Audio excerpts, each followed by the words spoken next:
ಹರಿ ಓಂ ಗುರುಭ್ಯೋ ನಮಃ. ಆತ್ಮೀಯರಿಗೂ ನಮಸ್ಕಾರ.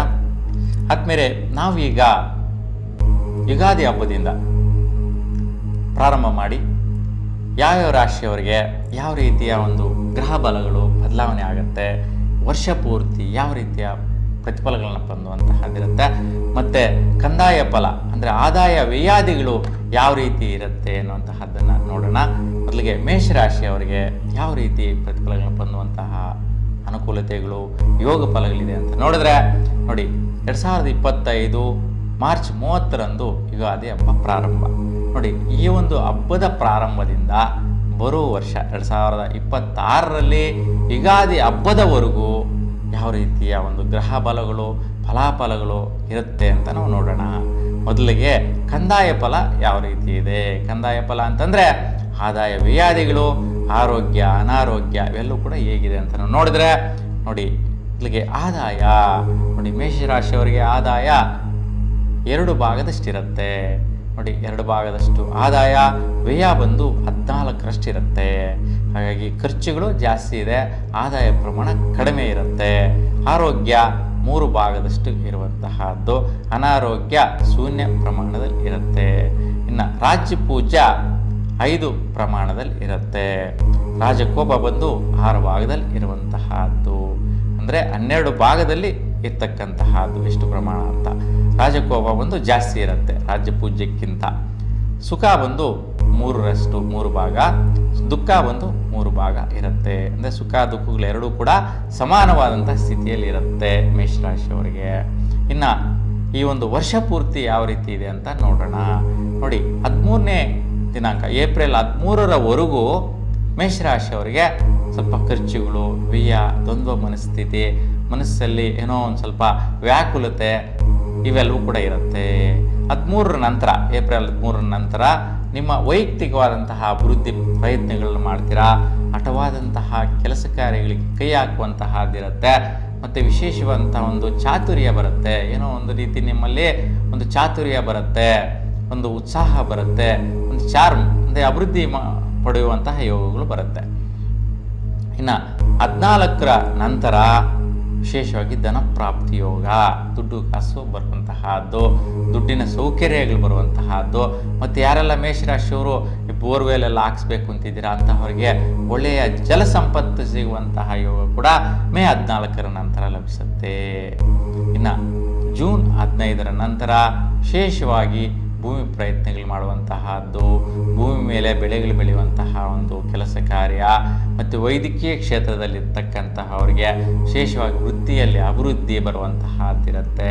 ಮೆಡಿಕಲ್ ಡಿಪಾರ್ಟ್ಮೆಂಟಲ್ಲಿರ್ತಕ್ಕಂಥವ್ರಿಗೆಲ್ಲರೂ ಕೂಡ ಕೆಲಸ ಕಾರ್ಯಗಳಾಗುವಂತಹದ್ದು, ಸರ್ಕಾರಿ ವೃತ್ತಿಯೋಗಗಳಾಗುವಂತಹದ್ದು ಫಲ ಬರುತ್ತೆ. ಮತ್ತು ಕೆಲವೊಂದು ಸರ್ಕಾರಿ ಪ್ರಾಜೆಕ್ಟ್ಗಳೆಲ್ಲವೂ ಕೂಡ ಸಫಲತೆ ಸಿಗುವಂತಹದ್ದಾಗತ್ತೆ.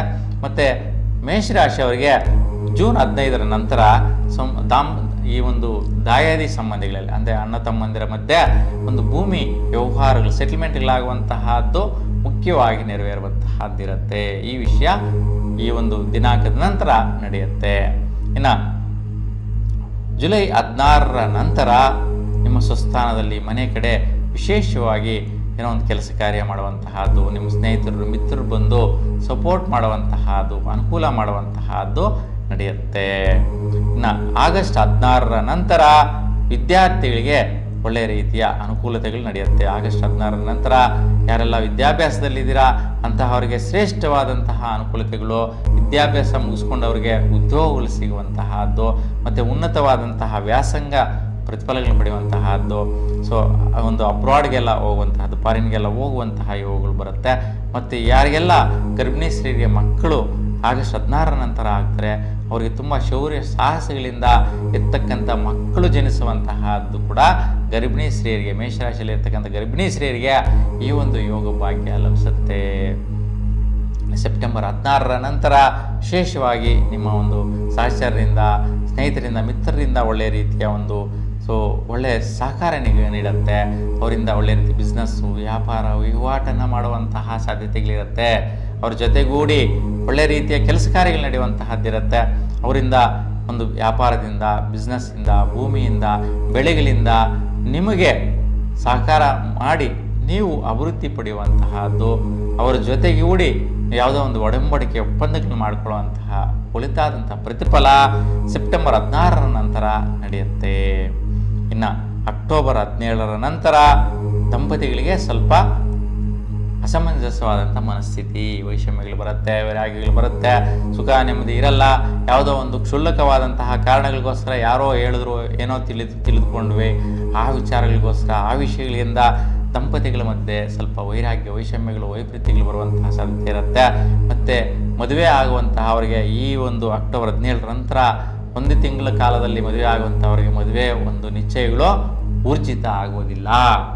ಅಂದರೆ ನಿಂತು ಹೋಗುವಂತಹದ್ದು, ಆ ಒಂದು ವಿವಾಹಗಳು ಕೆಟ್ಟೋಗುವಂತಹ ಸ್ಥಿತಿಗೆ ಹೋಗುವಂತಹದ್ದಾಗುತ್ತೆ. ಅದಕ್ಕೆ ಈ ಸಮಯದಲ್ಲಿ ಯಾರೂ ಕೂಡ ವಿವಾಹ ಆಗದೇ ಇರುವಂತಹದ್ದು ಮೇಷರಾಶಿಯವರು ತುಂಬ ಒಳಿತಾಗಿರುತ್ತೆ. ಸ್ವಲ್ಪ ನವೆಂಬರ್ 16ರ ನಂತರ ಆರೋಗ್ಯಕ್ಕೆ ಸ್ವಲ್ಪ ಗಮನ ಕೊಡಿ. ಸ್ವಲ್ಪ ನಿಮಗೆ ಡೈಜೆಷನ್ ರಿಲೇಟೆಡ್ ಸಮಸ್ಯೆ ಬರುವಂತಹದ್ದು, ಉಷ್ಣದಿಂದ ಸ್ವಲ್ಪ ಆರೋಗ್ಯ ಸಮಸ್ಯೆ ಕೆಡುವಂತಹದ್ದು, ಹೊಟ್ಟೆ ನೋವಿನ ಸಮಸ್ಯೆ, ಕಿಡ್ನಿ ಸಮಸ್ಯೆ ಮತ್ತು ಮೂತ್ರಪಿಂಡಗಳಿಗೆ ಸಂಬಂಧಿಸಿದಂತಹ ಸಮಸ್ಯೆಗಳು ಸ್ವಲ್ಪ ಉಲ್ಬಣಿಸುವಂತಹ ಸ್ಥಿತಿಗಳಿರುತ್ತೆ. ಸ್ವಲ್ಪ ಜಾಗೃತೆಯಿಂದ ಇರಿ. ಸ್ವಲ್ಪ ಕುಜಗ್ರಹ ದರ್ಶನ ಮಾಡಿ, ಕುಜ ಸೇವೆ ಮಾಡಿ, ತುಂಬ ಸುಬ್ರಹ್ಮಣ್ಯ ಸ್ವಾಮಿ ಆರಾಧನೆ ಮಾಡಿ ಶುಭವಾದಂತಹ ಫಲನ ಪಡಿತೀರಾ. ಇನ್ನು ವಿಶೇಷವಾಗಿ ಡಿಸೆಂಬರ್ 15ರ ನಂತರ ಕೆಲವೊಂದು ಭಾಗ್ಯ ಪ್ರಯತ್ನಗಳು, ನಿಮ್ಮ ಒಂದು ಜೀವನದಲ್ಲಿ ಒಂದು ಉನ್ನತವಾದಂತಹ ಒಂದು ಕೆಲಸ ಕಾರ್ಯಗಳು, ಅಭಿವೃದ್ಧಿದಾಯಕ ಪ್ರಯತ್ನಗಳು, ನಿಮ್ಮ ಪ್ರಯತ್ನಗಳೆಲ್ಲವೂ ಕೂಡ ಸಫಲತೆ ಆಗುತ್ತೆ. ಅಣ್ಣ ತಮ್ಮಂದರ ಮಧ್ಯೆ ವಿಶೇಷವಾಗಿ ಭಾಗ್ಯದ ಪ್ರತಿಫಲಗಳನ್ನು ಹಂಚಿಕೊಳ್ಳುವಂತಹ ಒಂದು ಮನೋಗುಣ ಮೇಷರಾಶಿಯವರಿಗೆ ಡಿಸೆಂಬರ್ 15ರ ನಂತರ ಒಳಿತಾಗಿರುತ್ತೆ.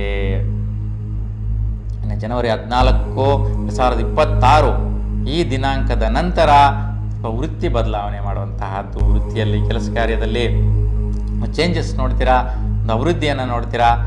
ಉತ್ತಮವಾದಂತಹ ಫಲಾಫಲಗಳು ಆ ಒಂದು ವಿಚಾರದಲ್ಲಿ ನೋಡಬೇಕಾದ್ರೆ ಸ್ವಲ್ಪ ಶನಿ ಆರಾಧನೆ ಮಾಡಿ. ಏಕೆಂದರೆ ವೃತ್ತಿಯಲ್ಲಿ ಕೈ ಬಿಡುವಂತಹದ್ದು, ವೃತ್ತಿ ಜಾರ ಹೋಗುವಂತಹದ್ದು, ವೃತ್ತಿ ಕೈ ಬಿಟ್ಟು ಹೋಗುವಂತಹದ್ದು ಜನವರಿ 14ರ ನಂತರ ಇದೆ ಮೇಷರಾಶಿಯವರಿಗೆ. ಎಲ್ಲಿ ಕೆಲಸ ಮಾಡ್ತಾ ಇರ್ತೀರಾ ಅಲ್ಲೇನೋ ಒಂದು ಅಪಮಾನ, ಅವಮಾನ, ಹಿಂಸೆ, ಒತ್ತಡ, ಟೆನ್ಷನ್ನು ಇವೆಲ್ಲ ಬರುವ ಸಾಧ್ಯತೆ ಜಾಸ್ತಿ ಇರುತ್ತೆ.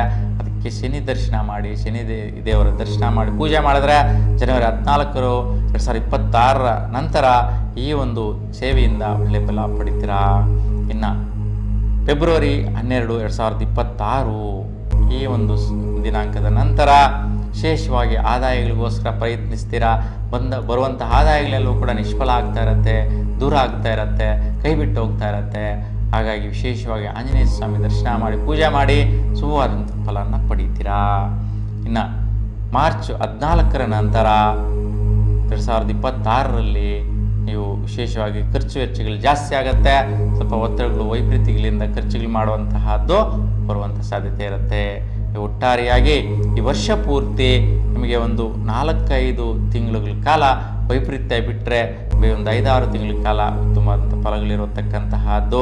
ಹಾಗೆ ಮೇಷರಾಶಿಯವರಿಗೆ ಎಲ್ಲರಿಗೂ ಕೂಡ ಈ ವರ್ಷ ಪೂರ್ತಿ ನಿಮ್ಮ ಇಷ್ಟದೇವರ ಅನುಗ್ರಹ ಸಿಕ್ಕಲಿ, ಒಳ್ಳೆಯದಾಗಲಿ ಅಂತ, ಶುಭವಾಗಲಿ ಅಂತ ಭಗವಂತನಲ್ಲಿ ಪ್ರಾರ್ಥಿಸ್ತಾ ಎಲ್ರಿಗೂ ಕೂಡ ನಮಸ್ಕಾರ.